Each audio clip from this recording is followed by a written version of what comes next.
네, 뉴스업 시작하겠습니다. 경주 에이펙에 참여하기 위해서 트럼프 미국 대통령이 내일 방한합니다.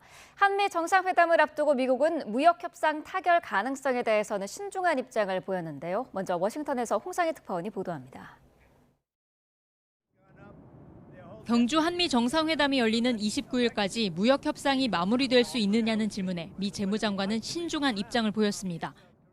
I think not quite, but I think the overall framework is done. We're just getting crossing the T's, dotting the I's. 타결에 가까이 왔지만 매우 복잡한 현상이라고 덧붙였습니다.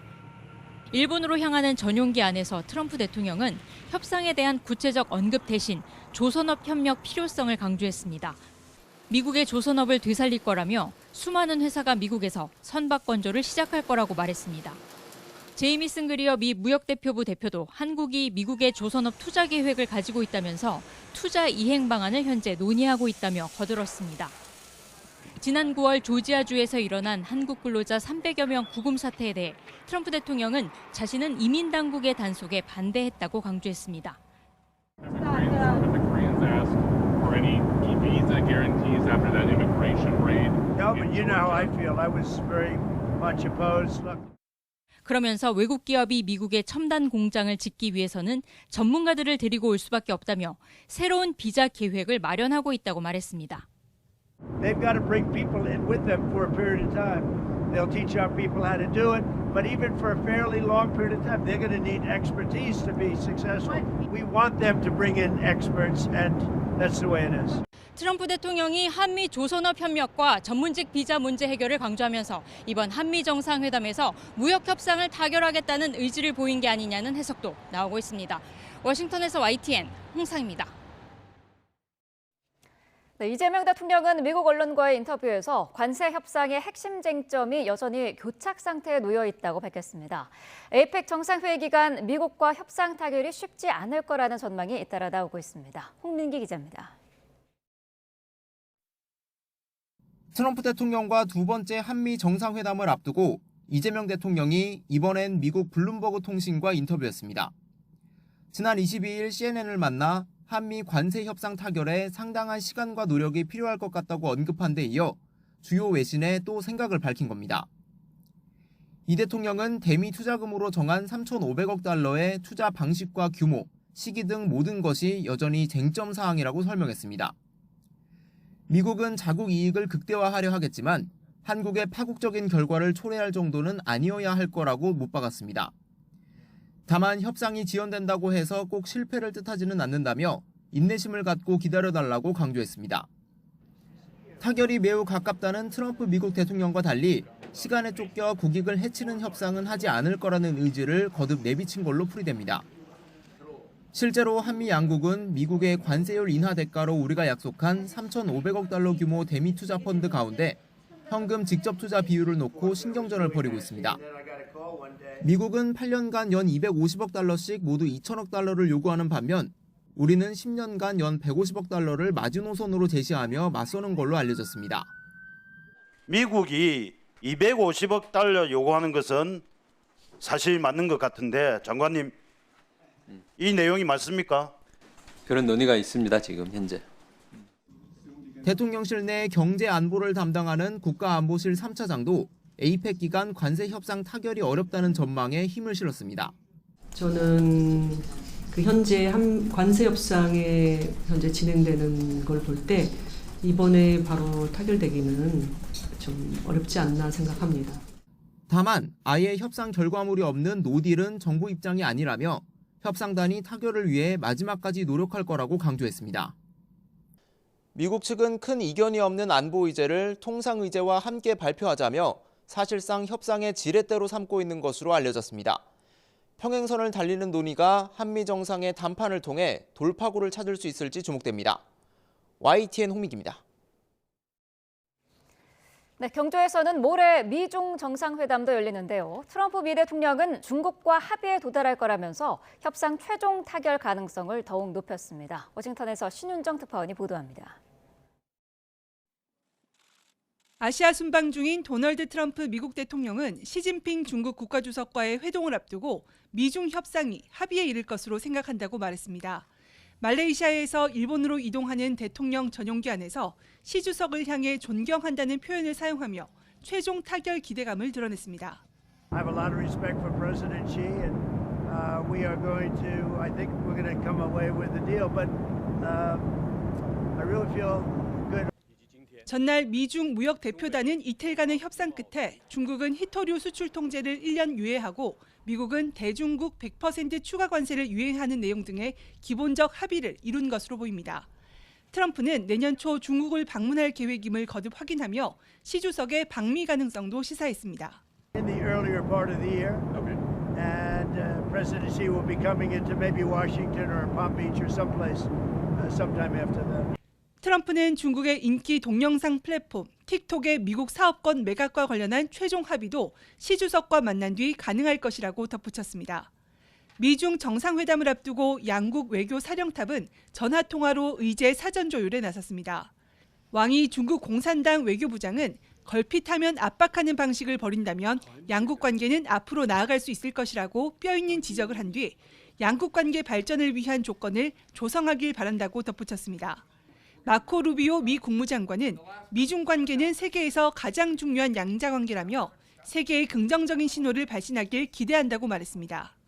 전문가들도 동아시아에서까지 마찰을 원치 않는 미국과 관세나 첨단 기술 통제 등 경제 타격을 피하려는 중국이 매우 우호적인 회담을 할 거라는 전망을 내놓고 있습니다. 결국 트럼프 2기 첫 미중 정상회담은 양국 간 첨예한 갈등과 경쟁의 근본적 해결보다는 무역 전쟁 확전을 피하기 위한 무대가 될 가능성이 커진 것으로 보입니다. 워싱턴에서 YTN 신윤정입니다. 네, 예정된 트럼프 대통령의 방한 기간은 이틀인데요. 김정은 북한 위원장을 만나게 되면 방한 기간을 연장할 수 있다고 언급했습니다. 대북 제재 문제도 논의할 수 있다면서 러브콜 수준을 더 끌어올렸습니다. 신호 기자입니다. 말레이시아 방문을 마치고 일본으로 향하는 전용기에서 트럼프 대통령이 김정은 위원장과 만나고 싶다는 뜻을 다시 밝혔습니다. 내일부터 모레인 30일까지로 돼 있는 방한 일정 연장도 언급했습니다. Would you extend your trip in Asia in order to meet with him? Well, I hadn't thought of it, but I think the answer would be, yeah, I would do that, sure. It's our last stop, so it's pretty easy to do, yeah. 김 위원장을 만나러 그쪽으로 갈 수 있다는 말도 덧붙였는데 현실적으로 북한보다는 판문점을 가리킨 것으로 볼 수 있습니다. If you'd like to meet him around, I'll be in South Korea, so I can be right over there. 김 위원장이 자신과의 만남에서 얻을 수 있는 당근까지 구체적으로 제시했습니다. What could the U.S. offer him at this point? Well, we have sanctions. Well, that's pretty big to start off with. I would say that's about as big as you get. 회담의 일정과 장소, 의제까지 언급한 거라 지금까지 트럼프 대통령이 김 위원장과의 회담 의지를 밝힌 여러 차례 발언 가운데 가장 진전된 수준으로 평가됩니다. 그렇지만 6년 전 김정은과 트럼프의 회동 역시 비핵화와 관계 정상화, 대북 제재 완화 문제 등을 놓고 이루어진 세 번째 만남이었지만 아무런 성과가 없었다는 점을 두 정상 모두 잘 알고 있습니다. 북미 정상회담마다 핵심적 역할을 했던 최선희 외무상이 러시아와 벨라루스를 방문 중이라는 점도 이번에는 미국과의 정상회담에 관심이 없다는 걸 일부러 보여주는 움직임으로 해석할 수 있습니다. 트럼프 대통령이 30일 오전 부산에서 시진핑 주석을 만나는 것 말고는 저녁 출국 전까지 별도 일정을 잡지 않은 가운데 북한이 그때까지 어떤 반응을 내놓을지 관심이 쏠립니다. YTN 신호입니다. 네, 이렇게 북미 정상회담이 성사될지에 관심이 쏠리는 가운데 푸틴 러시아 대통령이 최선희 북한 외무상과 만났습니다. 푸틴 대통령은 북러 관계가 계획대로 발전되고 있다고 밝혔고 최 외무상도 밀착을 과시했습니다. 런던 조수연 특파원입니다. 푸틴 러시아 대통령이 크렘린궁을 찾은 최선희 북한 외무상을 환한 미소로 맞이합니다. 바쁘신데 만나줘서 감사합니다. Большое удовольствие видеться с вами. Самые наилучшие пожелания передавайте. 제일 좋은 인사를 보내십시오. 푸틴 대통령은 최 외무상에게 북러 관계가 계획대로 발전하고 있다고 말했습니다. Мы с ним в Пекине поговорили подробно о наших отношениях, о перспективах развития. Все идет по плану, там они очень нужны. 그때 따뜻한 만남을 가졌다는 거 전해 들었습니다. 면담에는 세르게이 라브로프 외무장관과 유리 우샤코프 크렘린궁 외교정책 보좌관도 배석했는데 양측의 대화 내용은 공개되지 않았습니다. 북미 밀어 관계를 집중 논의하고 김 위원장의 러시아 방문 시기를 조율했을 가능성도 있습니다. 또 트럼프 대통령이 방한을 앞두고 북미 정상회담 의향을 강하게 밝힌 데 대한 의견도 교환했을 것으로 보입니다. 최 외무상은 앞서 라브로프 장관과 회담하며 북러 관계가 새로운 수준으로 높아졌다고 평가했습니다. 특히 북한 노동당 창건 80주년 등을 맞아 러시아 대표단이 방문하고 과학, 보건, 체육 분야에서 교류가 활발히 진행되고 있다고 설명했습니다. 러시아 외무부는 한반도를 비롯한 전 세계 긴장 고조 원인은 미국과 그 동맹들의 공격적인 행동 때문이라는 공감대가 있었다고 밝혔습니다. 트럼프 대통령의 적극적인 구애에도 북한은 여전히 무대응으로 일관하고 있습니다.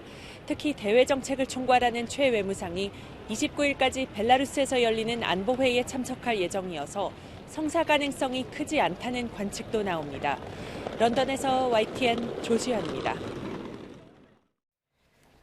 이재명 대통령과 다카이치 사나이 일본 총리의 첫 정상회담이 오는 30일로 조율되고 있다고 아사히 신문이 보도했습니다. 다카이치 총리는 에이펙 정상회의 참석을 위해 30일 한국을 방문해 이 대통령과 정상회담을 할 것으로 전망됩니다. 아사히 신문은 양 정상이 개선 기조에 있는 한일 관계를 유지하고자 하는 생각이 있는 것으로 보여 어떠한 대화가 오갈지 주목된다고 전했습니다. 우리 경제 성장률 속보 전해드리겠습니다. 지난 3분기 우리 경제가 반도체와 자동차 등 수출 증가에 힘입어 1.2% 성장한 것으로 집계됐습니다. 한국은행은 지난 3분기 우리나라 실질 GDP, 즉 국내 총생산이 수출과 설비 투자, 민간 소비와 정부 소비 증가로 2분기보다 1.2% 성장했다고 밝혔습니다. 반도체와 자동차 중심으로 수출이 1.5%, 반도체 제조용 기계 등 기계류를 중심으로 설비 투자가 2.4%, 민간 소비가 1.3%, 그리고 정부 소비가 1.2% 증가했습니다. 우리 경제는 지난 1분기 마이너스 0.2%인 역성장을 한 뒤 2분기에 0.7%로 반등했고 3분기에는 더 높은 성장세를 기록했습니다. 3분기 경제 성장률 1.2%는 한은이 지난 8월에 전망한 1.1%와 비교해 0.1%포인트 증가한 것으로 이에 따라 우리나라 올해 경제 성장률은 한은 전망치 0.9%를 웃돌 것으로 예상됩니다. 에이펙의 경제인 행사 CEO 서밋이 오늘 개막합니다. 엔비디아, 젠슨황 등 거물급 경제인이 한자리에 모이는 만큼 이목이 쏠리는 가운데 국내외 주요 기업인들도 대거 참여할 예정입니다. 손효정 기자입니다. 에이펙 정상회의 기간 경제인들의 CEO 서밋이 열리는 경주 예술의 전당. 본격적인 개막을 앞두고 주요 기업들의 홍보 부스가 속속 들어섰습니다. 화려한 디스플레이에 자신들만의 정체성을 담고 대표 기술을 전면에 내세웠습니다. 삼성, SK와 같은 국내 기업뿐 아니라 틱톡 등 해외 기업도 이곳에 부스를 설치하고 새로운 기술력과 제품을 선보일 예정입니다. 일부 기업들은 행사장 바깥에 야외 부스를 마련했습니다. 현대차는 신형 수소 SUV를 가져왔고 포스코, 업비트도 다양한 참가자들을 맞이할 준비에 박차를 가했습니다. 식품 업계로선 세계인의 입맛을 사로잡을 기회도 놓칠 수 없습니다. 농심은 인기 애니메이션 K-팝 데몬 헌터스를 내세워 라면 시식 부스를 열었고 교촌 F&B는 치킨 신제품 6,600인분을 준비했습니다. 붓으로 소스를 직접 바르는 정성이 가득한 치킨이거든요. 에이펙에 오시는 여러 정상들한테 저희 한식의 좀 이런 정성을 알리기 위해서 부스를 기획하게 됐습니다. CEO 서밋은 오늘 비공개 환영 만찬을 시작으로 나흘 동안 열립니다.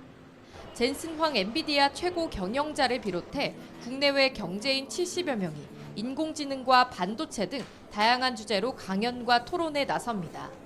정상급 인사와 주요 기업인 등 1,700여 명이 한자리에 모이는 만큼 기업들의 홍보 각축전 역시 치열하게 펼쳐질 전망입니다. YTN 손효정입니다. 파죽지세, 코스피가 4천 고지를 밟으며 한국 증시에 새로운 장을 열었습니다. 시가총액 1위 삼성전자도 사상 처음으로 10만 전자 기록을 썼습니다. 오동건 기자가 보도합니다. 코스피가 사상 최초로 4천을 돌파했습니다. 3,999로 개장한 코스피는 개장 직후 4,000을 돌파한 데 이어 불과 39분 만에 4,030선을 넘어섰고 2.57% 오른 4,042.83으로 마감했습니다. 지난주 금요일 3,900을 넘긴 지 1거래일만으로 외국인과 기관이 8,000원 넘게 순매수하며 상승세를 견인했습니다.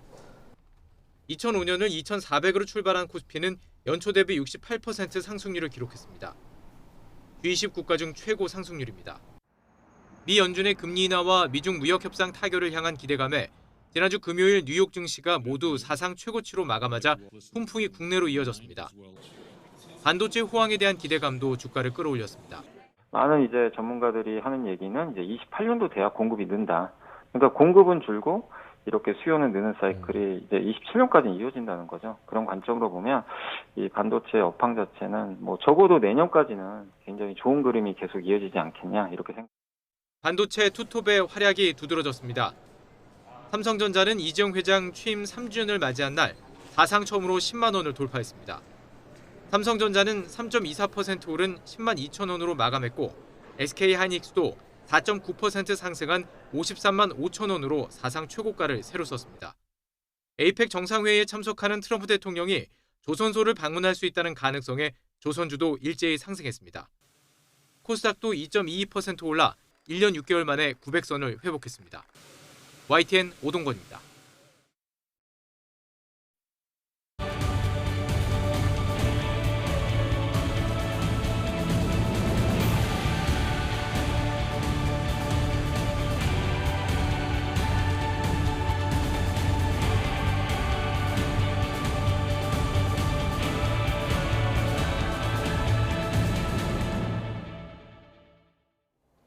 글로벌 주요 기업 총수들이 아태 지역 최대 규모의 비즈니스 포럼 참석을 위해 경주로 집계를 했습니다. 특히 엔비디아 젠슨왕 CEO의 행보가 주목되는데요. 관전 포인트는 무엇일지 허준영 서강대 경제학부 교수와 짚어보겠습니다. 어서 오십시오.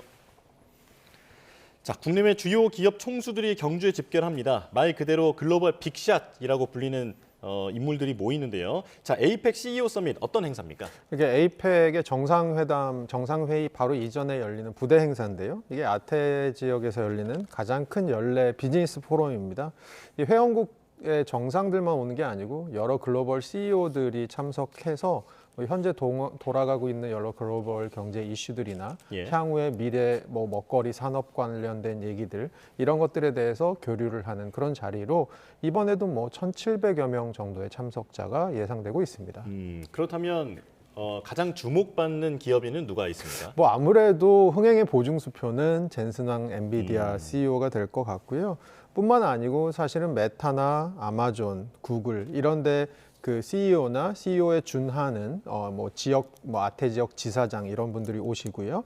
또 사실 여기 이제 금융계에서도 많이 옵니다. 그래서 시티그룹 CEO라던가 JP모건의 부회장 이런 분들 오시고 그리고 또 중국의 가장 큰 배터리 기업이죠. CATL의 정유친 회장 같은 분들도 오고 또 국제기구에서 크리스티나 게오르기예바 IMF 총재나 마티아스 코만 OECD 사무총장까지 와서 사실은 굉장히 큰 규모의 여러 분야의 정상들이 모이는 자리인 것 같습니다. 예, 언급해 주신 대로 젠슨왕 엔비디아 CEO가 가장 주목을 받고 있는데 CEO 서밋이 나흘간 일정으로 진행이 되는데 그 마지막 날에 이 젠슨왕 CEO가 기조 연설을 합니다. 어떤 내용이 담겨 있을까요? 아무래도 이제 산업에 대한 얘기를 먼저 할 것 같고요. 지금 AI에 대해서는 너무 미국에서 주가도 뜨겁고 AI에 대한 기대도 뜨거운 상황인데 또 한편으로는 그만큼 다음 세대 AI의 미래 이런 것들에 대한 비전을 보여줄 필요가 있지 않습니까? 어떻게 보면 글로벌 시총 1위 AI 기업으로서 젠슨왕 CEO가 보여줄 AI의 미래, 특히 AI의 발전 단계를 보면 마지막에 가면 AI가 결국 이제 우리의 물리적인 것들까지 대체하게 된다라는 얘기들을 합니다. 결국은 보고 있는 것들이 최근에 이제 엔비디아에서 많이 하고 있는 게 로보틱스라던가 이것과 연동된 자율주행 이런 것들에 대한 얘기를 할 것 같고요. 아무래도 이 에이펙이 한국에서 열리다 보니까 최근 들어서 우리나라 그 반도체 기업들이 굉장히 그 미국 뭐 오픈 AI나 이런 곳들 그리고 엔비디아들과 많은 협력을 하고 있습니다. 그래서 이런 데 대해서 질문을 아마 할 것 같은데 이 CEO 그 기조연설 이후에 미디어데이 행사가 있습니다. 그 미디어데이 행사를 통해서 아마 기자분들께서 또 우리나라 반도체 기업들과의 이 연합이 어떻게 구성되고 있는지에 대한 질문들 할 것으로 보입니다. 예. 말씀해주신 그 AI의 미래, 그러니까 AI가 실물로 나타난다. 피지컬 AI라고 그렇죠. 얘기를 많이 하잖아요. 네.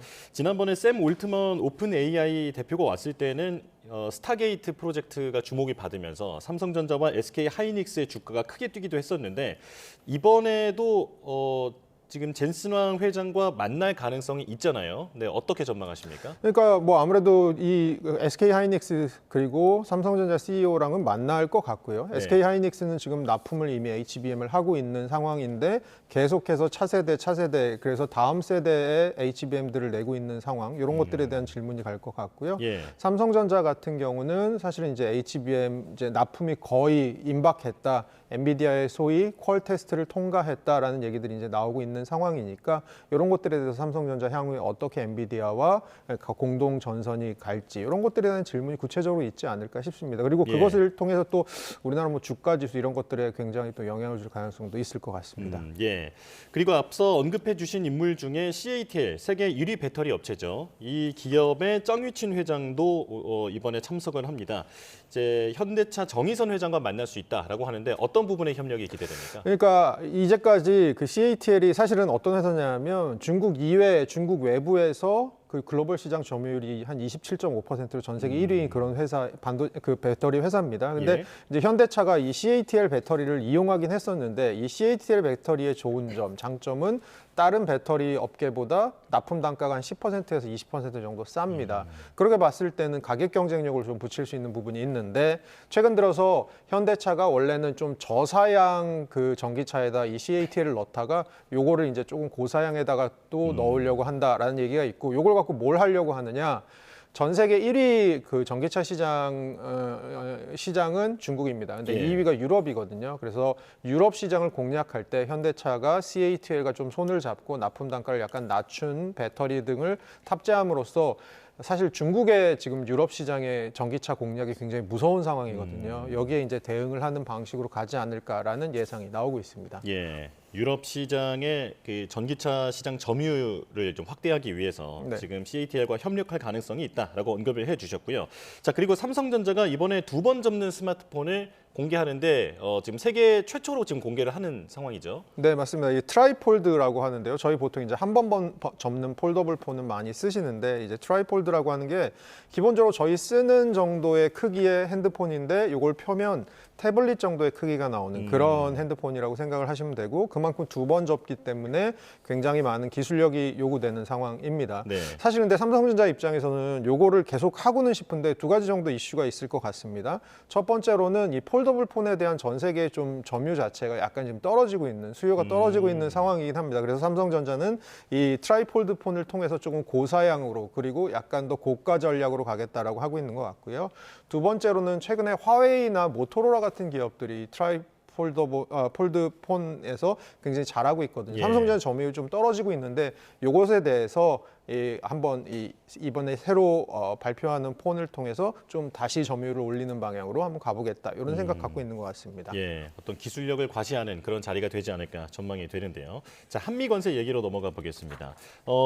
러트닉 상무장관과 국내 4대 그룹 총수들이 내일 만난다라고 하는데 지금 국내 기업인들은 이번 한미 관세 협상에 있어서는 측면 지원을 아주 적극적으로 해오고 있었잖아요. 내일은 어떤 일이 일어날까요? 그러니까 이게 먼저 러트닉 상무장관이 미국 대사관을 통해서 내가 한국의 CEO들을 좀 만나고 싶다라고 해서 주선이 된 자리라고 합니다. 그러니까 뭔가를 설명할 것 같은데요. 지금 한미 관세 협상에 여러 가지 의제들이 있습니다. 이게 왜 이렇게 오래 가느냐 생각을 해보면 첫째로 직접 투자 비중이 얼마나 되느냐 그리고 그것들에 대해서 몇 년 기간 동안 할 것이냐. 그리고 또 저희가 얘기하지 않은 부분이 이거 투자할 경우에는 어떤 부분에 투자를 할 거냐라는 건데 어떻게 보면 러트닉 상무장관이 우리나라 기업들과 만나서 이런 부분에 대해서 투자를 할 수도 있고 그래서 한국 기업들이 와서 이걸 좀 같이 해줬으면 좋겠고 이런 것들에 대해서 또 한편으로는 설명할 수 있는 자리 그런 자리가 될 수 있지 않을까 싶기도 하고 그리고 또 트럼프 대통령의 이 돌발성 성향상 뭐 이 자리에 갑자기 나타날 수도 있는 그런 부분도 있기 때문에 그런 것 때문에 아무래도 저 지금 좀 주목을 받고 있는 게 아닌가 싶습니다. 예.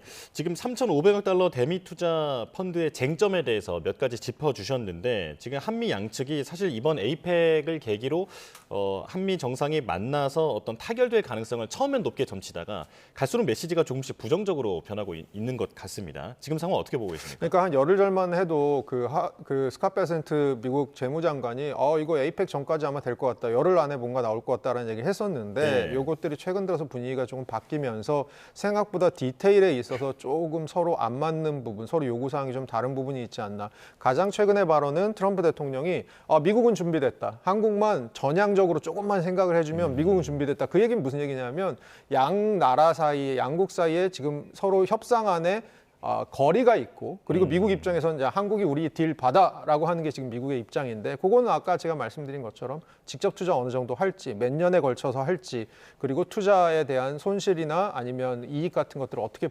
배분할지 아니면 해칭할지 이런 것들에 대한 얘기들 아마 이제 서로 의견차가 있는 것 같습니다. 예. 지금 조급해하지 말고 오히려 시간을 끄는 것이 한국 측에는 유리하다라는 그런 분석이 나오고 있는데 동의하십니까? 저도 약간 너무 성급할 필요는 없을 것 같습니다. 미국 같은 경우는 지금 전선이 좀 넓습니다. 중국하고도 이번에 무슨 합의를 할 것 같지만 그 합의 자체는 또 다른 제한적인 휴전이 될 가능성이 크기 때문에 미국도 처리해야 될 문제가 굉장히 많은 상황이고요. 그리고 지금 사실 일본 얘기를 좀 하고 싶은데요. 다카이시 사나의 이번에 총리 되신 분께서 그 자민당 총재가 됐을 때 했던 얘기가 본인이 생각하기에는 미국하고의 관세 협상이 일본과 미국 사이의 관세 협상이 약간 불공평한 것 같다 이런 얘기를 했거든요. 그렇게 보면 일본도 어떻게 보면 여기에 대해서 이 MOU에 대해서 다시 미국과 좀 얘기를 할 가능성이 있다면 그렇게 봤을 때는 우리가 어떻게 보면 같이 연합전선을 형성할 수 있는 국가가 좀 늘어날 수 있는 부분도 있기 때문에 그런 것들을 저희가 전략적으로 잘 이용할 필요도 있을 것 같습니다. 예. 자, 우리 측이 갖고 있는 카드 중에 가장 주요한 것은 조선업 협력으로 알려져 있는데 정기선 HD 현대 회장이 나서서 이제 차세대 함대 건조 그리고 조선업 재건에 적극적으로 참여하겠다. 그러니까 마스가 프로젝트에 대한 의지를 밝혔습니다. 미국이 좀 솔깃하게 들은 부분이 있을까요? 그러니까 마스가 하는데 사실은 악마는 디테일에 있잖아요. 근데 우리 입장에서 미국과 해서 좋을 부분을 하면 더 좋잖아요. 그게 뭐냐면 미국이 굉장히 잘하는 부분, AI, 자율주행 뭐 이런 부분들 잘하고 있습니다. 그래서 우리나라의 조선 기술과 미국의 AI나 자율주행 기술을 합쳐서 조금 더 이 선박을 효율적으로 운행해 보자. 그리고 연료도 좀 아끼는 방향으로 가보자. 이런 얘기들에 대해서 또 다음 세대의 비전을 보여준 것 같은 그런 얘기였던 걸로 들립니다. 예.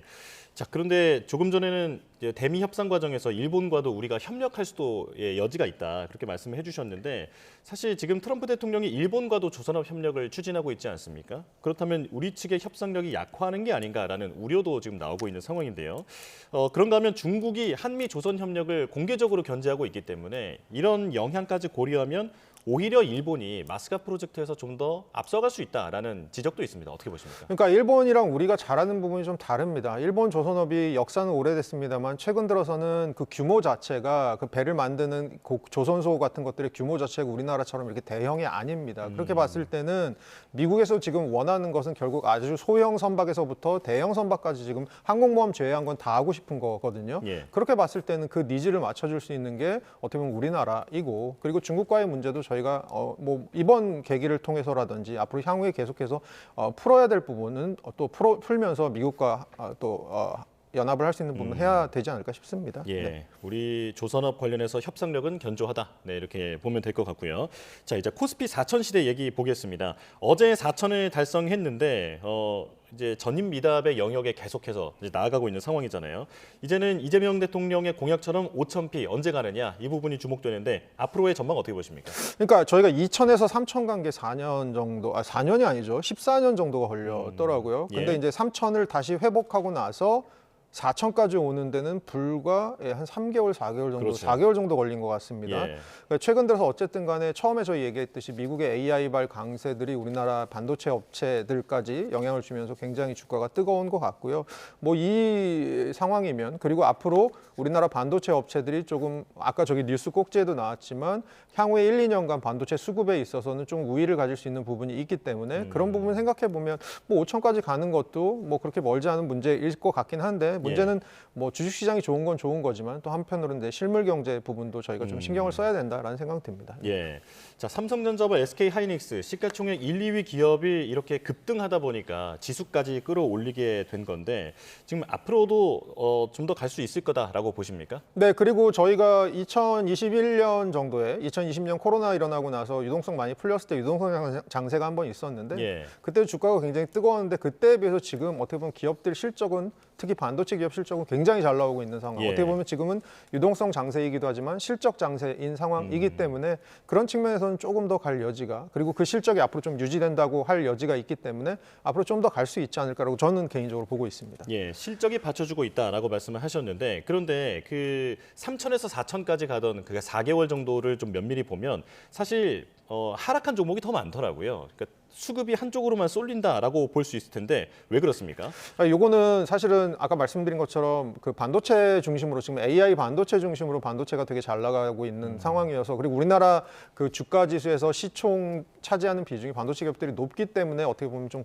대표성이 높은 것 같기도 하고요. 반대로 지금 하락하고 있는 뭐 건설업이라던가 컨텐츠, K 컨텐츠나 항공주 같은 것들이 있습니다. 그래서 꼭 내가 사면 안 올라라고 생각하시는 분들도 예. 굉장히 많으실 것 같은데 그래서 지금 전체적으로 뜨겁다기보다는 큰 덩어리의 일부가 굉장히 뜨거워서 전체가 뜨거워 보이는 현상이 아닐까라고 저는 개인적으로 보고 있습니다. 예, 이제 포모라고 하죠. 네, 맞습니다. 벼락거지가 될 것 같은 그런 공포에 있어서 조금 차분한 자세가 필요하겠다 네, 이런 생각이 듭니다. 자, 허준영 서강대 경제학과 교수와 함께했습니다. 고맙습니다. 오늘 아침 어제보다 기온이 더 떨어지며 올가을 들어 가장 추웠습니다. 서울 등 내륙 곳곳에서는 첫서리와 첫 얼음도 관측됐는데요. 추위는 오늘 아침을 고비로 점차 풀리겠고 낮부터는 점차 기온이 올라 평년 기온을 되찾을 전망입니다. 취재기자 연결합니다. 김민경 기자, 오늘 아침이 어제보다 훨씬 춥게 느껴졌는데요. 기온이 얼마나 떨어졌습니까? 네, 대부분 지역의 아침 기온이 어제보다 1에서 8도가량 낮아지며 올가을 최저 기온을 기록했습니다. 오늘 아침 전국에서 가장 추웠던 곳은 양양 설악산인데요. 기온은 영하 7.8도, 체감온도는 영하 15.2도까지 떨어졌습니다. 대관령은 영하 4.2도, 철원 영하 3.7도, 경북 봉화는 영하 3.6도, 경기 파주도 영하 3.1도로 내륙 곳곳에서 영하권을 기록했습니다. 서울은 3도로 어제보다 크게 떨어지진 않았지만 은평구는 영하 2.1도, 노원구 영하 1.8도 등 일부 지역은 영하권으로 내려갔습니다. 한파특보가 내려진 대구와 경북 지역은 기온이 10도 안팎으로 크게 낮아졌는데요. 대구의 아침 기온은 어제 11.2도에서 오늘은 3.5도로 뚝 떨어졌습니다. 어제보다 기온이 더 낮아진 건 이미 찬 공기가 내려와 있는 상태에서 밤사이 땅에서 열이 빠져나가는 복사냉각 현상이 크게 작용했기 때문인데요. 이번 추위로 서울과 수원, 안동 등 8곳에서는 첫 서리가, 5곳에서는 첫 얼음도 관측됐습니다. 기상청은 서울의 첫 서리는 지난해보다 9일, 첫 얼음 관측은 10일 빠르다고 밝혔는데요. 대부분 지역에서도 지난해보다 9에서 10일가량 이른 편이며 평년과는 비슷하거나 다소 빠른 수준입니다. 네, 조금 전 화면이 고르지 못했는데요. 이 부분 시청자께 사과 말씀드리겠습니다. 자, 10월인데 얼음이 얼 정도로 추운 상황이거든요. 내일부터는 추위가 한결 누그러진다고요? 네, 오늘 아침 절정에 달했던 추위는 낮부터 기온이 오름세를 보이며 점차 누그러지겠습니다. 서울의 낮 기온은 12도에 머물지만 남부 일부 지역은 18에서 20도까지 오를 걸로 보입니다. 내일부터는 바람이 남풍 계열로 바뀌면서 추위가 한결 누그러지지만 아침에는 다소 쌀쌀하겠는데요. 내일 아침 대관령은 영하 1도, 파주 2도, 서울 5도로 오늘보다는 기온이 오르겠지만 공기는 여전히 차갑겠습니다. 낮에는 서울 17도 등 대부분 지역이 15도를 웃돌며 평년 수준을 회복할 전망입니다. 기상청은 당분간 이번 같은 초겨울 추위는 없겠지만 아침 저녁으로는 기온이 크게 떨어져 일교차 큰 날씨가 이어질 걸로 내다봤습니다. 지금까지 과학기상부에서 YTN 김민경입니다.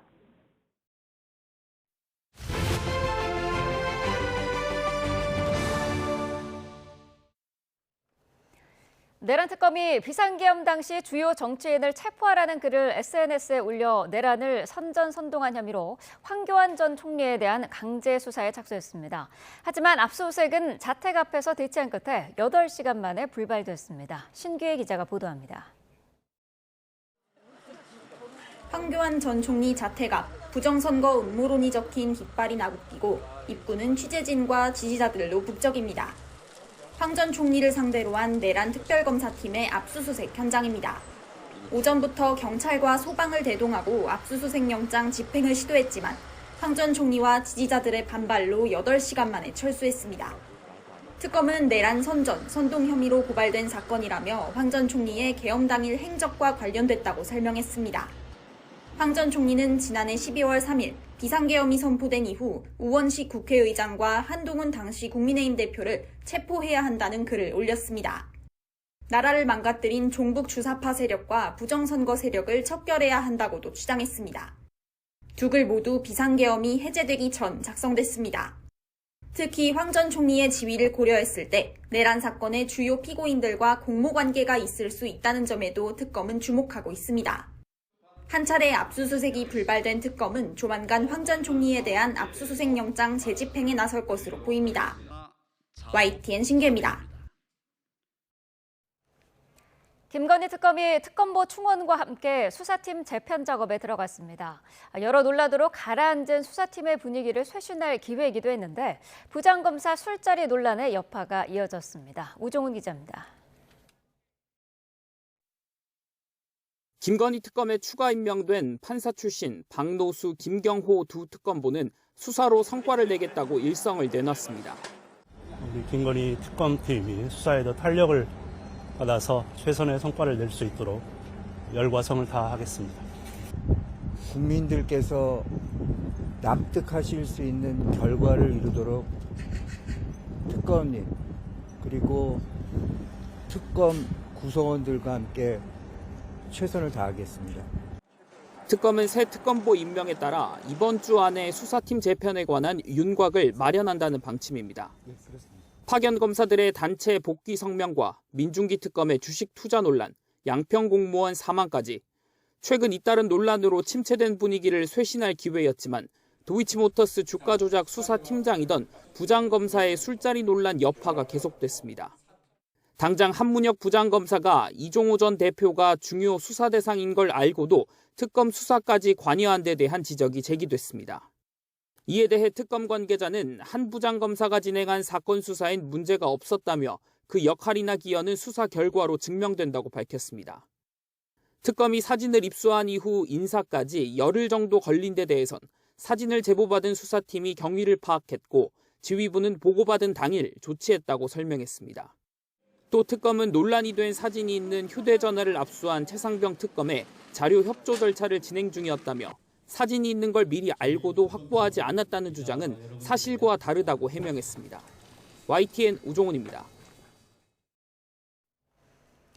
통일교 측으로부터 1억 원 상당의 불법 정치자금을 수수한 혐의로 구속 기소된 국민의힘 권성동 의원의 첫 재판이 오늘 열립니다. 서울중앙지방법원은 오늘 오후 5시부터 정치자금법 위반 혐의로 구속 기소된 권 의원의 1차 공판기일을 진행합니다. 권 의원은 지난 2022년 1월 20대 대선을 앞두고 통일교 측으로부터 불법 정치자금 1억 원을 현금으로 수수한 혐의로 구속 상태에서 재판에 넘겨졌습니다. 경찰이 공직선거법 등을 위반한 혐의를 받는 이진숙 전 방송통신위원장을 다시 불러 조사했습니다. 체포 당시를 포함해 3번째 조사인데 경찰은 조만간 수사를 마무리 짓고 이 전 위원장의 신병 처리 방향을 결정할 방침입니다. 양동훈 기자입니다. 공직선거법과 국가공무원법을 위반한 혐의를 받는 이진숙 전 방송통신위원장이 서울 영등포경찰서에 출석했습니다. 앞서 경찰에 체포돼 2차례 조사를 받고 법원이 체포 적부심을 인용하면서 석방된 지 23일 만입니다. 이 전 위원장은 혐의를 강하게 부인하면서 경찰의 체포가 부당했다고 비판했습니다. 경찰이 권력의 도구로 사용될 수도 있겠구나. 이것은 정말 위험하다.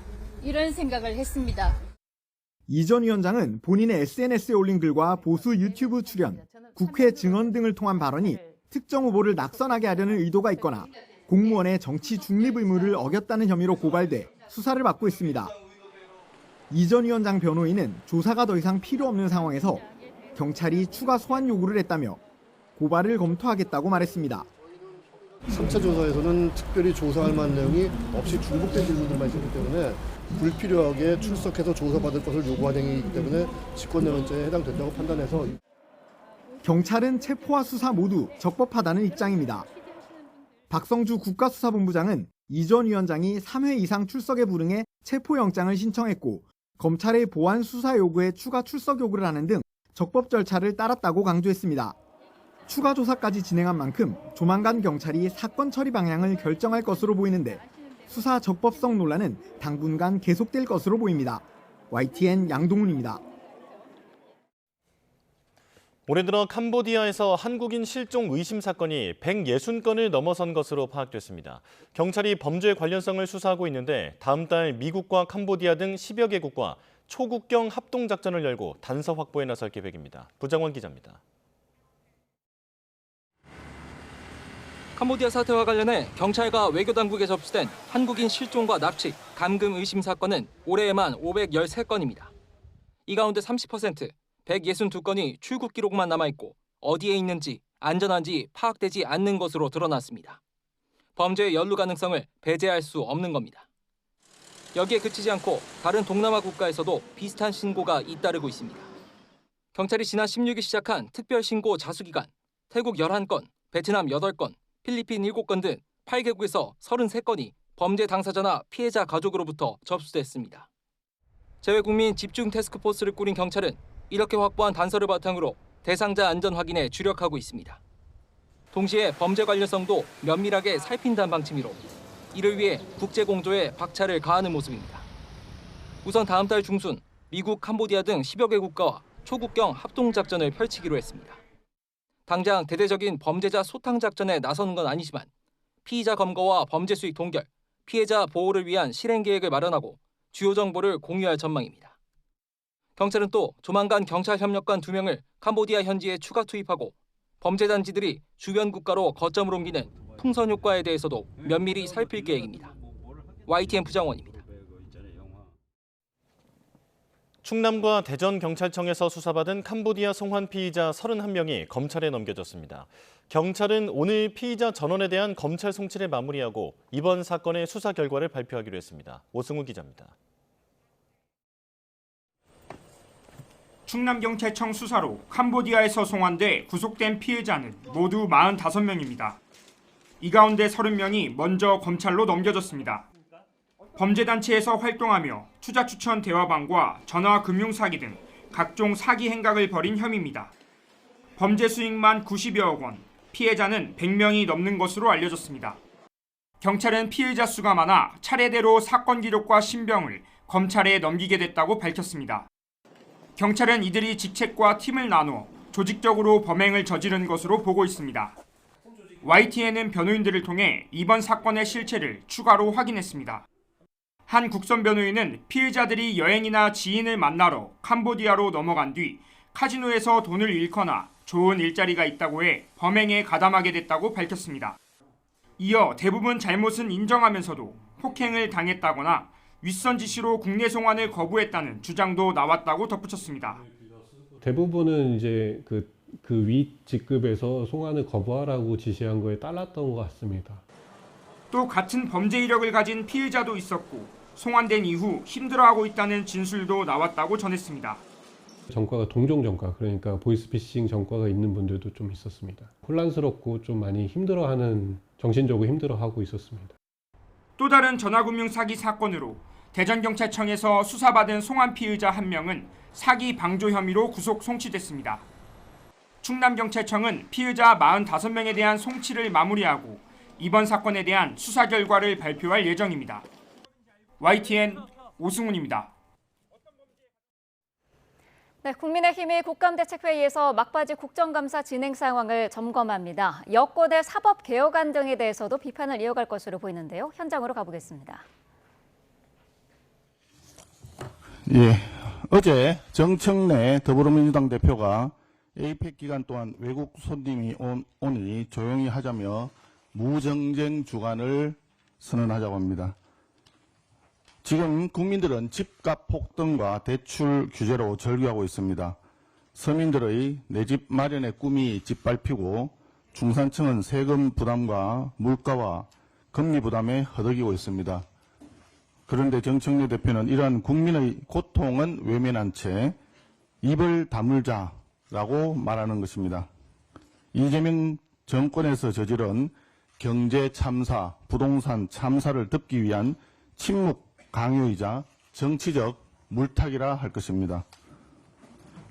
정청래 대표가 이야기하는 정쟁을 멈추는 길은 매우 간단합니다.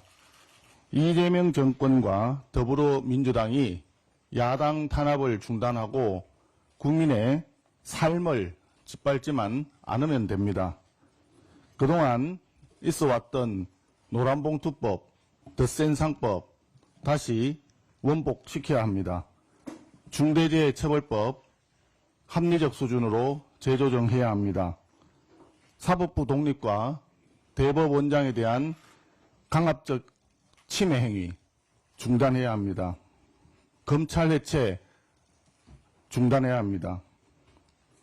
법사위의 추미애 위원장의 독단적인 운영 중단하여야 합니다.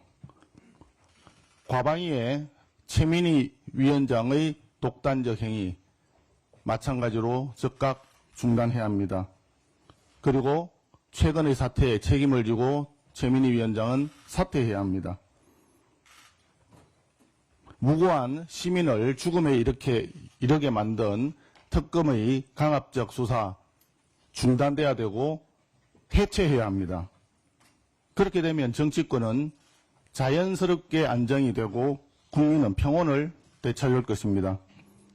무엇보다 내일 운영위원회에서 각종 국정농단 의혹을 받고 있는 김현지 전 총무비서관의 국회 국감 출석 여부가 논의되게 됩니다.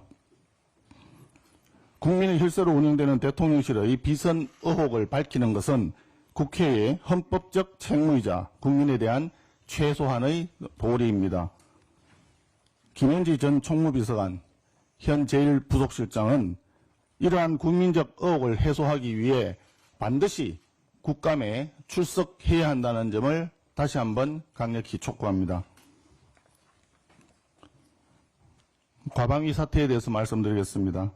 최근 국회에 과방위 직원 3명이 과로로 쓰러져서 병원 치료를 받고 있다고 합니다. 동일한 요인으로 1년 이내에 3명 이상의 질병자가 발생하면 중대재해처벌법 위반입니다. 책임은 전적으로 과방위의 독재자 최민희 위원장에게 있습니다.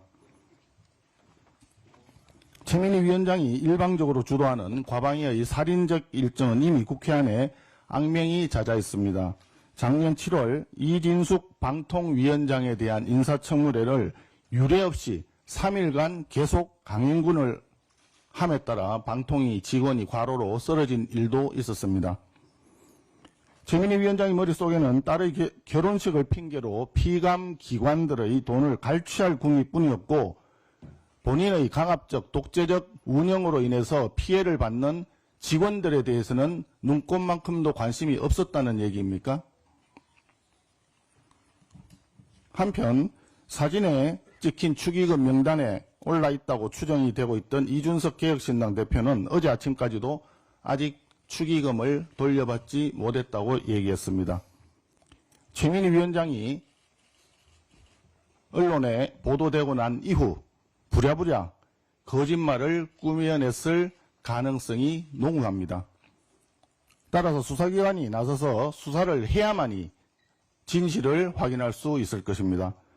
무엇보다 돌려주면 무죄라고 하는 명제가 성립하지 않습니다. 뇌물은 돌려주어도 뇌물죄가 성립합니다. 피감기관들로부터 받은 100만 원이라고 하는 금액은 결코 작은 금액이 아니고 사회적 합의의 상식에도 맞지 않습니다. 애초에 국감 기간 중에 국회 안에서 결혼식을 열면서 계좌번호와 카드 결제 기능이 담긴 모바일 청첩장을 뿌리는 것 자체가 피감 기관들에 대한 명백한 압박이 아니겠습니까? 최민희 위원장은 법적 책임에 앞서서 도의적 책임으로 더 이상 과방위원장 자리에 앉아 있을 수가 없습니다. 다시 한번 즉각 사퇴할 것을 촉구합니다.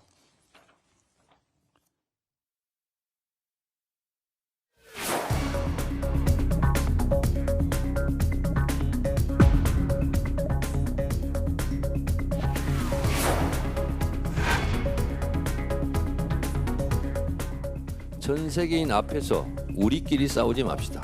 이번 주만이라도 여야가 정쟁을 멈추고 국민의힘은 경제 에이펙의 성공을 위해서 모든 힘을 보태겠습니다. 그 에이펙 주관인 관계로 우리가 회의를 질서 있게 좀 할 수 있도록 세계 어느 검찰이 보안 수사 명목으로 수사를 직접 합니까? 그러니까 지금 말씀하신 동료위원 되풀이기 그만하세요.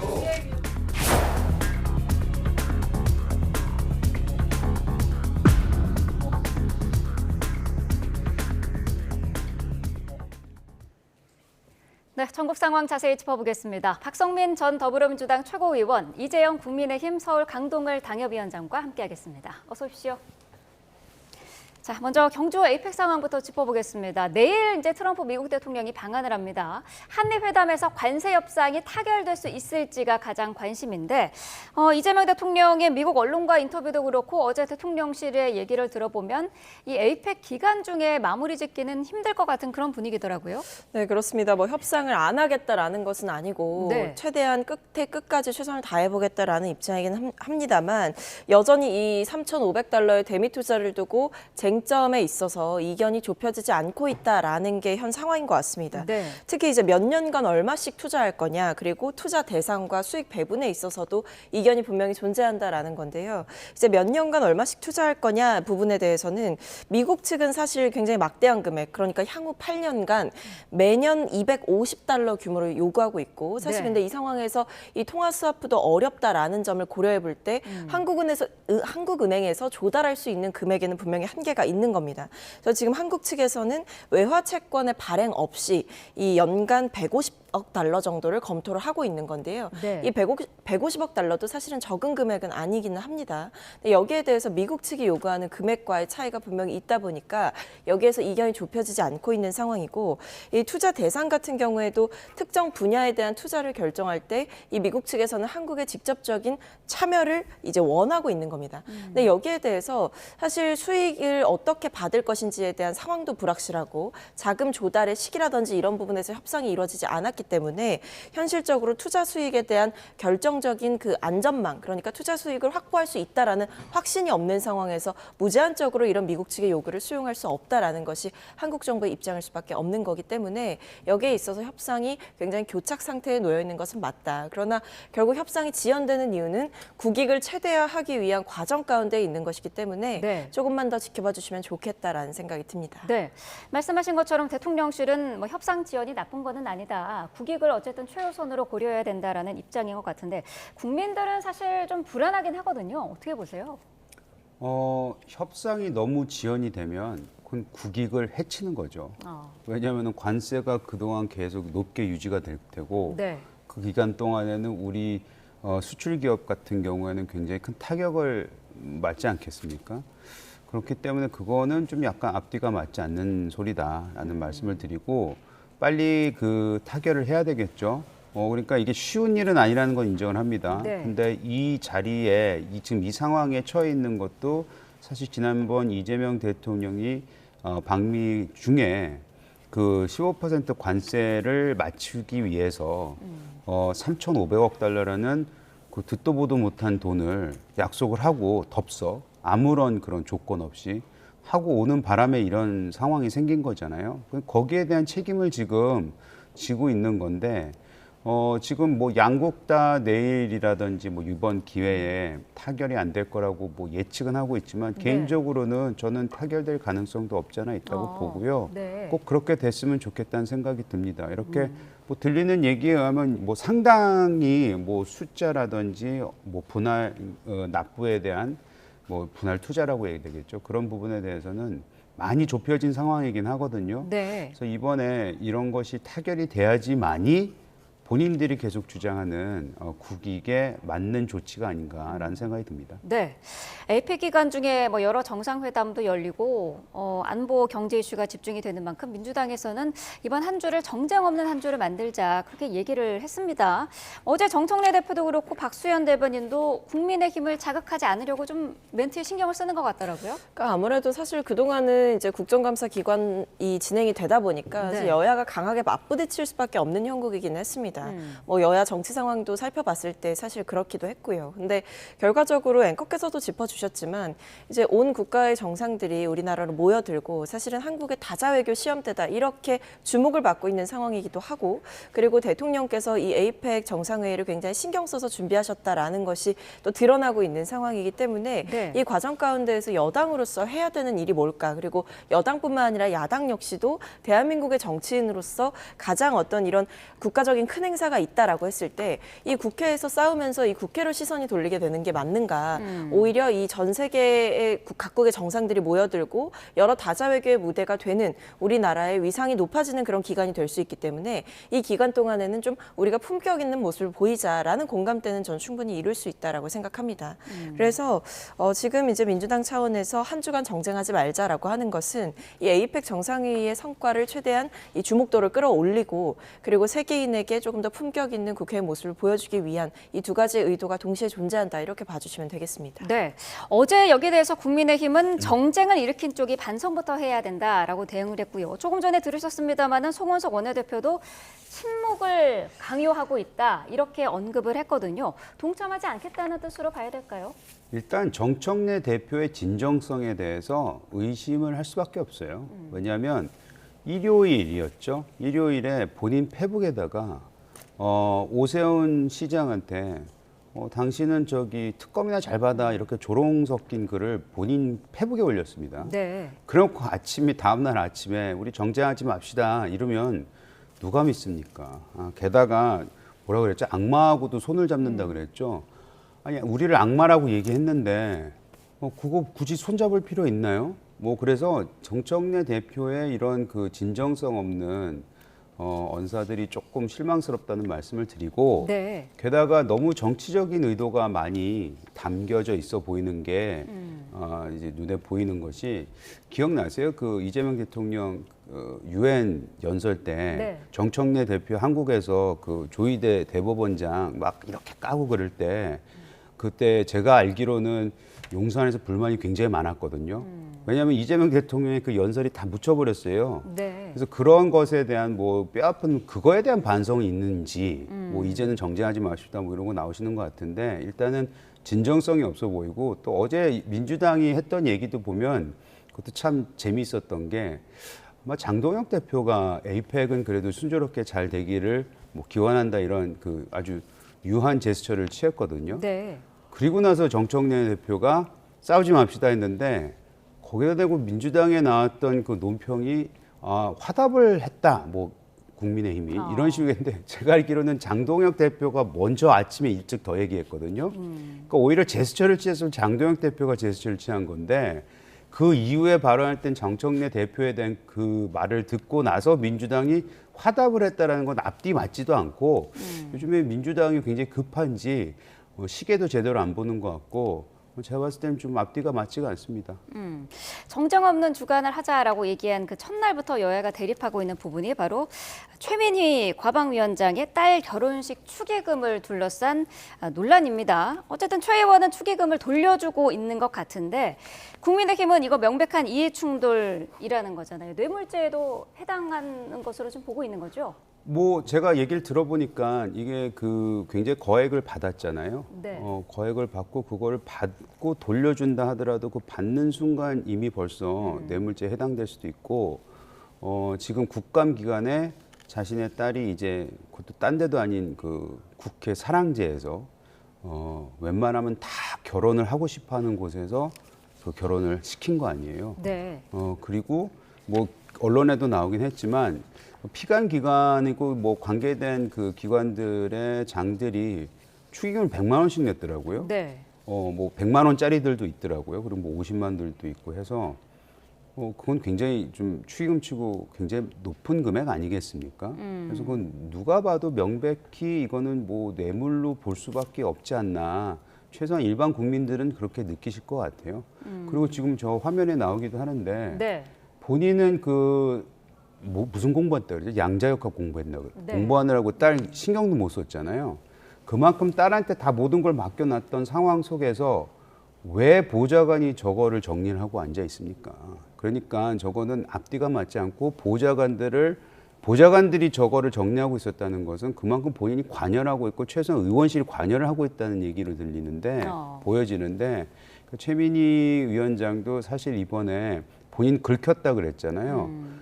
긁힌 정도가 아니고 너무나도 큰 상처를 본인 스스로 낸 게 아닌가. 그게 권력에 취해서 소위 말해서 자신의 위치가 어디 있는지 모를 때 나오는 행동들이 좀 보인 게 아닌가라는 부분에서 좀 안타깝습니다. 네, 국민의힘은 지금 뭐 공갈죄, 뇌물죄, 김영란법 위반 이거를 검토를 해가지고 고발까지 고려하겠다는 입장인데요. 어떤 의견이실까요? 근데 저는 사실 뭐 이제 국감 기간에 이제 국회에서 결혼식을 했다라는 거에 대해서는 비판이 있을 수 있다라고 생각을 합니다만, 네. 그리고 뭐 최민희 위원장께서도 뭐 바빠서 신경을 못 썼다라는 취지의 말씀을 하시기도 하셨잖아요. 그러니까 여러 이제 야당 의원들의 지적이 있었고 거기에 대해서 최민희 위원장께서도 어느 정도의 답변을 주셨다고 생각을 합니다. 근데 그것과 별개로 이제 뭐 돈을 내는 사람을 그 자리에서 막아설 수는 없는 거였을 거 아닙니까? 이제 결혼식이 진행이 될 때.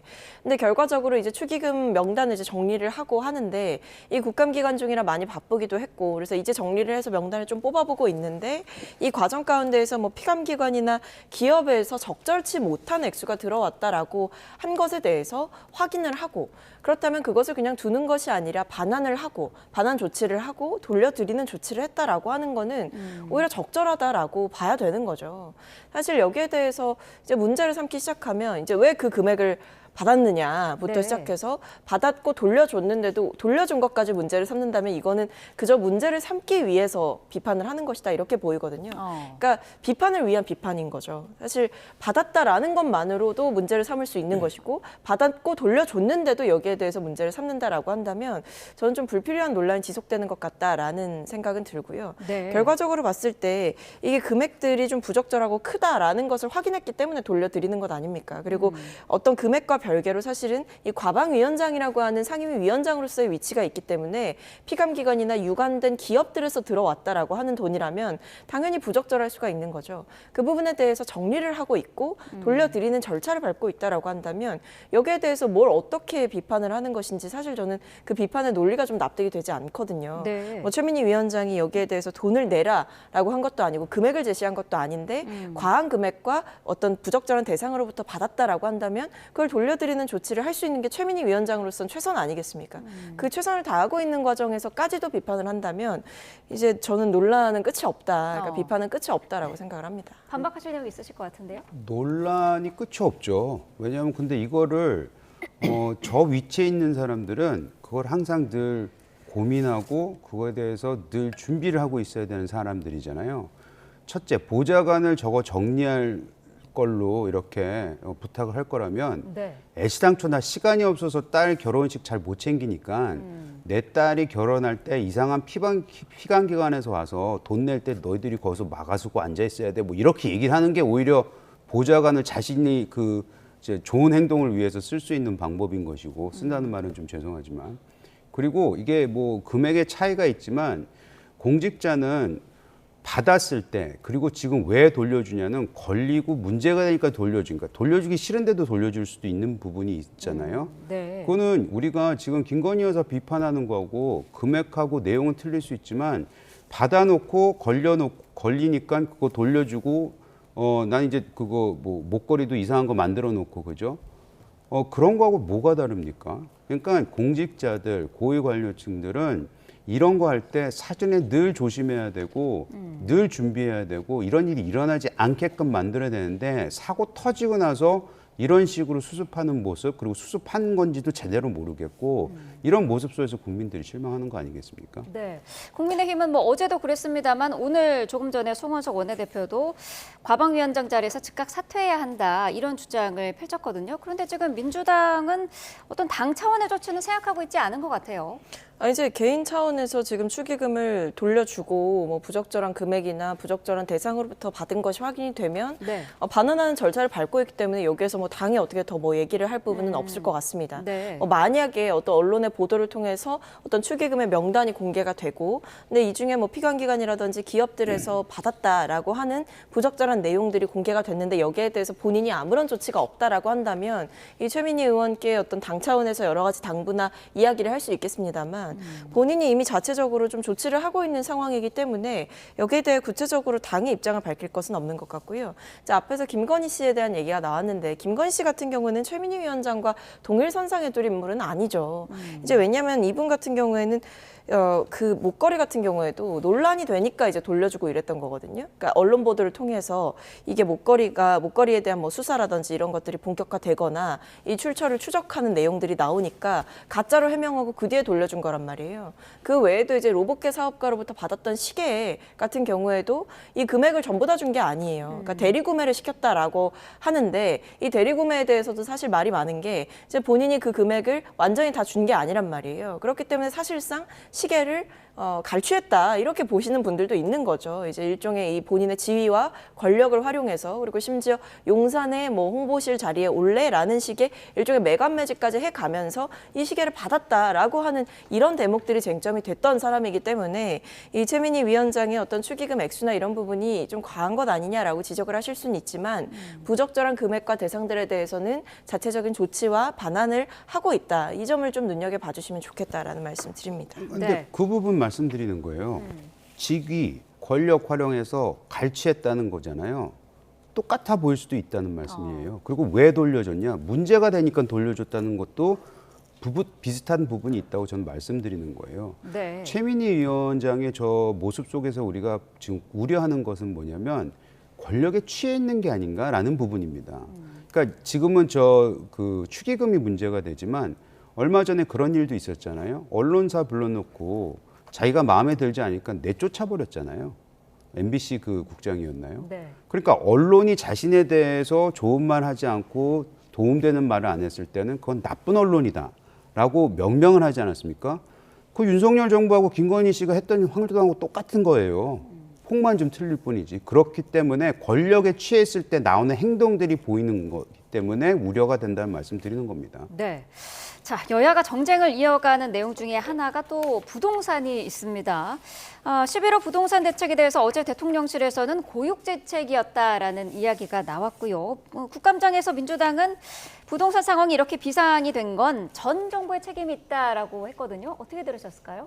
전 정부, 그러니까 윤석열 정부한테 책임이 있다. 그렇게 따지면은 전 정부도 가야 되고요. 그렇게 따지면 노무현 정부까지 가야 되고요. 그렇게 따지면은 전 서울시장 얘기도 가야 되고요. 뭐 전 정부 탓할 거면 끊임없이 할 수 있습니다. 근데 중요한 건 뭐냐면은 수요 공급이라는 측면에서 보면은 네. 공급 차원이 뚝 끊긴 게 아니었냐면은 지난 전 시장이 서울에 있는 모든 개발과 재개발 재건축을 그냥 일괄적으로 멈춰버렸을 때 그 여파가 지금까지 오는 겁니다. 그렇기 때문에 전 정부 탓하기에는 너무 실력이 없다는 거를 그런 식으로 얘기하는 것이 아닌가. 그리고 이런 분들한테 부동산을 맡겨서야 되냐라는 생각이 들고 특히 만에 하나 11호 이 대책이라든지 그 전에 나왔던 공급 대책이 제대로 되려면 이걸 위반하는 수행하는 분들의 진정성이 보여야 되는데 얼마나 많은 논란이 있었습니까? 국토부 1차관 결국에는 사퇴하게 됐죠. 네. 그 다음에 이분 누구죠? 금감 원장인가요? 집 두 채 있었던 네, 사람. 이찬진 금감 원장도 그랬고요. 이찬진 금감 원장 같은 경우는 두 채 있는데 제가 하나를 처리하겠습니다. 네. 근데 증여해 줄 겁니다. 자식들한테. 그런 얘기했다가 하도 얻어맞으니까 제가 팔게요 이러고 나오는 거잖아요.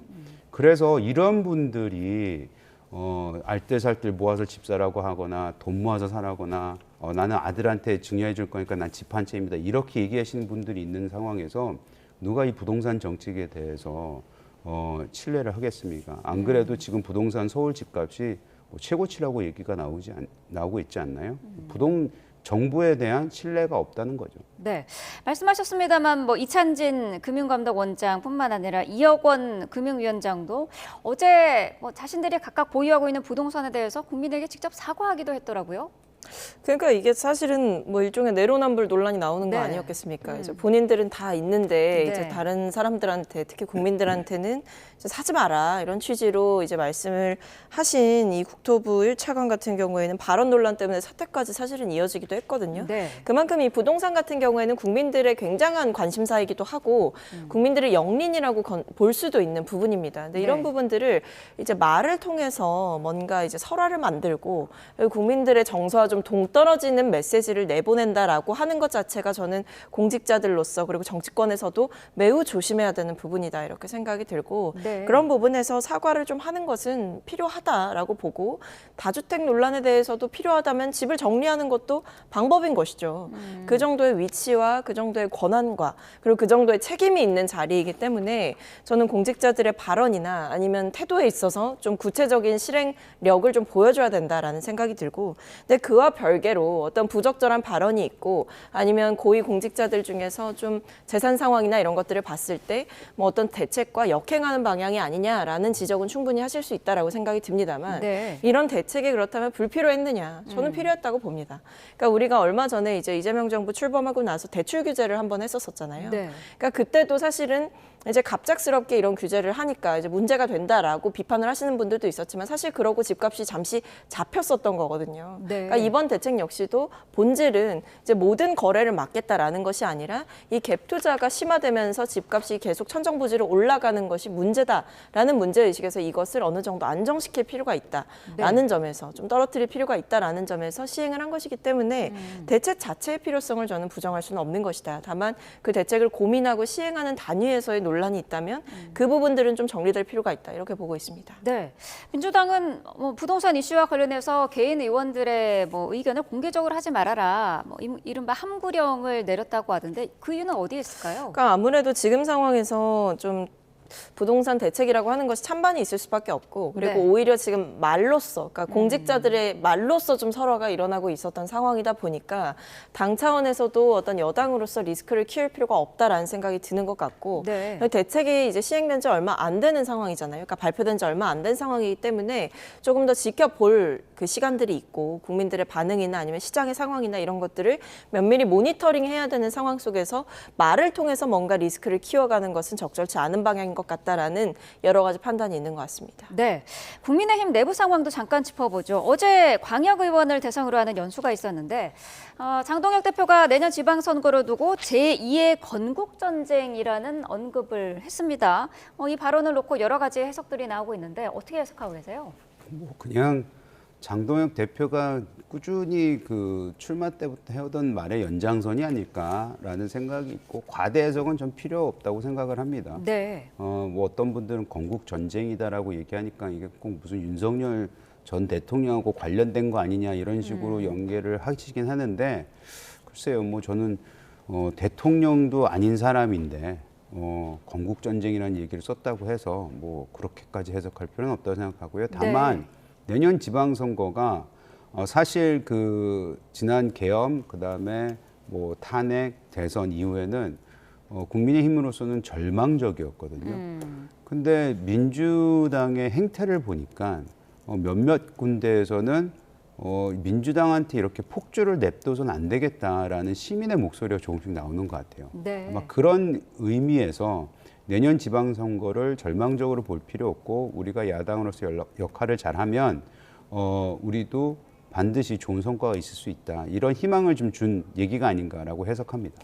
근데 네. 이게 저는 이 건국전쟁이라고 하는 게 이 야당의 지지층에서 쓰이는 맥락을 보면 이게 결국에 공산주의 척결하고 새 나라로 가자 이거거든요. 근데 이 얘기가 사실은 처음 나오는 얘기도 아니고 뭐 이전에 이 윤 전 대통령에 대한 뭐 탄핵 심판이 진행되는 과정이라던가 이런 면에서도 쓰였던 단어이기도 했습니다. 그래서 보면 이 결국에 뭐 윤호개인 세력 쪽에서도 쓰는 표현이기도 하고 네. 제2의 건국전쟁이다. 우리가 이걸 단순히 여야의 뭐 정치적인 싸움으로 봐서는 안 된다라는 식의 쉽게 얘기를 한단 말이에요. 그래서 이런 단어를 이 장동혁 대표가 최근에 많이 쓰고 그리고 최근에 행보들을 보면 좀 뭐 윤 전 대통령도 만나러 갔고 그리고 당원들을 대상으로 좀 결집하려고 하는 전통 지지층부터 먼저 결집시키려고 하는 행보를 보인다라고 봤을 때 이런 전통 지지층의 여러 가지 정서를 고려한 발언이다. 근데 이것이 문제는 이 중도 확장성은 전혀 없는 발언이고 오히려 보수를 굉장히 좀 고립시키는 그런 발언들이고 사실은 제2의 건국전쟁이다라고 했을 때 많은 분들은 좀 뜬금없다라는 생각을 하실 거예요. 뭐 마치 이제 그들의 주장처럼 공산주의 세력 때문에 나라가 이제 망해가고 있다라는 식의 주장에 동의하실 국민들은 저는 많지 않다라고 생각하기 때문에 이 장동혁 대표의 노선이 이제 초기에 좀 여러 가지 얘기를 했던 뭐 중도 보수로의 확장성 이런 부분들과는 완전히 거리가 멀어졌다라는 생각이 듭니다. 네, 알겠습니다. 여기까지 듣겠습니다. 박성민 전 더불어민주당 최고위원, 이재영 국민의힘 서울 강동을 당협위원장과 함께했습니다. 고맙습니다. 네, 더불어민주당이 국정감사 대책회의를 열고 있습니다. 현장으로 가보겠습니다. 이재명 대통령님께서 어제 한 아세안 정상회의를 성공적으로 마치고 귀국하셨습니다. 이번 회의에서 한국과 아세안은 초국가 스캔 범죄에 공동으로 대응하기로 뜻을 모았습니다. 특히 한국과 캄보디아는 한국인 관련 사건을 전담할 코리아 전담반을 올 11월부터 가동하기로 합의했습니다. 범죄로부터 우리 국민을 보호하는 실질적인 외교 성과입니다. 이제는 경주 에이펙 정상회의입니다. 공식 일정이 시작됐습니다.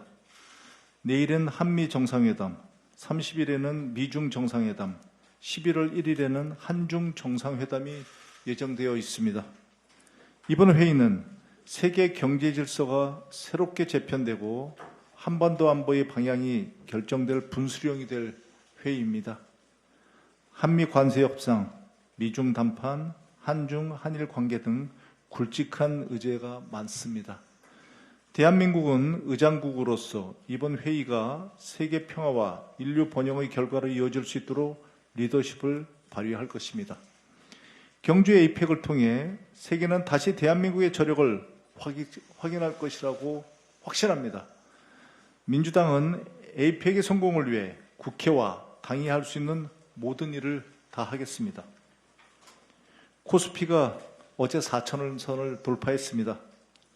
코스피는 올해 세계 증시 가운데 상승률 1위를 기록하고 있습니다. 이재명 정부와 민주당의 자본시장 활성화 정책이 국민 체감의 성과를 내고 있다는 반증입니다. 지난해 11월 한국금융연구원은 2025년의 주가 상승 여력이 제한적일 것이라고 전망했습니다. 곧이어 터진 12상 계엄 내란 사태로 시총 144조 원이 증발했습니다.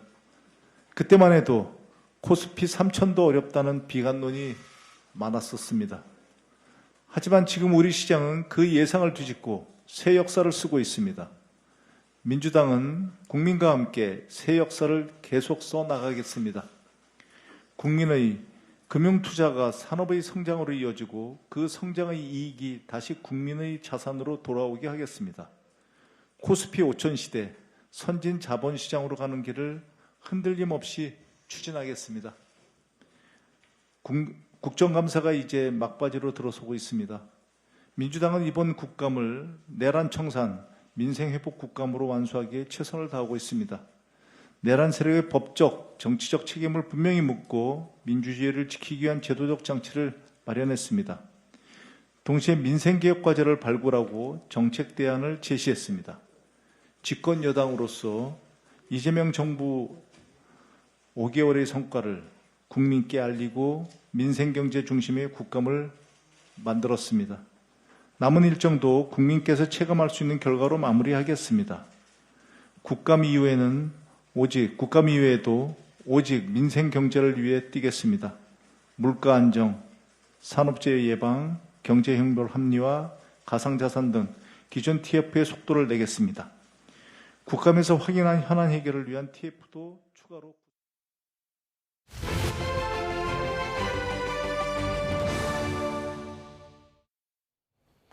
1980년 100포인트로 시작해 45년 만에 4,000포인트 고지에 오른 코스피. 오늘은 하락세로 출발하며 4,000선 아래로 다시 내려갔습니다. 한국거래소로 가보겠습니다. 자, 오늘은 보시는 것처럼 코스피와 코스닥이 모두 파란불을 켜고 있지만 장 초반 개장 이후보다는 소폭 다시 올라서 코스피가 4,003포인트, 코스닥은 900포인트를 가리키고 있습니다.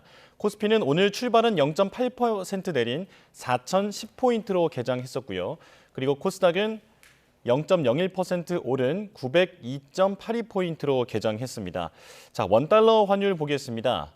오늘은 0.4원 오른 1,432.1원으로 개장했습니다. 지금까지 개장 상황 살펴봤습니다. 오늘 서울은 3도까지 떨어지며 올가을 가장 추운 아침을 맞았습니다.